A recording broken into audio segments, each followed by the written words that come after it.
রিয়াজুল জান্নাহ দুনিয়ার বুকে একখণ্ড বেহেশত যেটাকে বলা হয় সেটা হলো রিয়াজুল জান্নাহ। আমি যখন নবীজির রওজা জিয়ারত করতে যাচ্ছিলাম তখন এই ভিডিওটা করা। এবং এখানে যেটা দেখতে পাচ্ছেন এই জায়গাটাতে আপনার রিয়াজুল জান্নাহ গিয়ে যে 2 রাকাত নফল নামাজ পড়ি সেটা হলো এই জায়গাটা। এবং এইটা যে মিনারটা দেখতে পাচ্ছেন এখানে খুতবার নামাজ পড়া হয়। খুতবার যে আপনার জুম্মার নামাজে যে খুতবা দেওয়া হয় সেই খুতবাটা দেওয়া হয় এই জায়গাটাতে।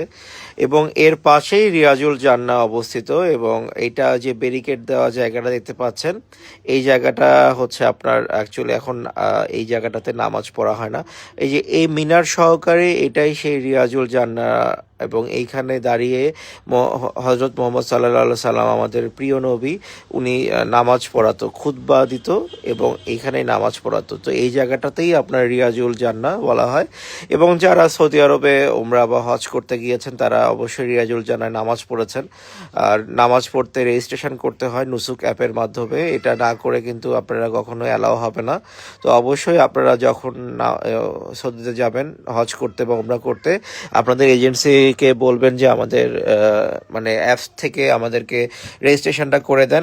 একটা স্ক্যান কোড দিবে, স্ক্যান দিলেই আপনারা নামাজ পড়তে পারবেন। এই জায়গাটাতে 2 রাকাত নফল নামাজ পড়তে হয়। এবং এই পিছনে যে একটা জায়গা দেখতে পাচ্ছেন ওইখানে বর্তমানে ইমাম সাহেবরা নামাজ পড়ে। এবং এটাই সেই রিয়াজুল জান্নাহ। এবং এই জায়গাটা বেহেশতের অংশ এবং এটা বেহেশতে যাবে। এখান থেকে নবীজির রওজা পর্যন্ত যে জায়গাটা আছে সেটাই হচ্ছে রিয়াজুল জান্নাহ। ঠিক আছে? তো আপনারা যারা যাবেন আমি তো বলে দিচ্ছি আপনারা অবশ্যই হচ্ছে নুসুক অ্যাপের মাধ্যমে রেজিস্ট্রেশনটা করবেন। এবং এটা দেখতে অনেক সুন্দর। এই যে এখানে অনেক সিকিউরিটি গার্ড থাকে, ওখানে বেশি দাঁড়াতে দেয় না, ওখান থেকে তাড়াতাড়ি করে চলে যেতে হয়।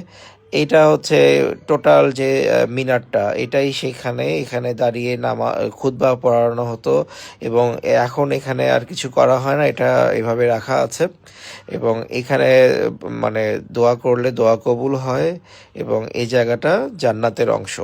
এই যে সবাই নামাজ পড়ছে 2 রাকাত করে। তো আপনারা যারা যাবেন অবশ্যই এখানে নামাজ পড়বেন, মনটা ভালো লাগবে।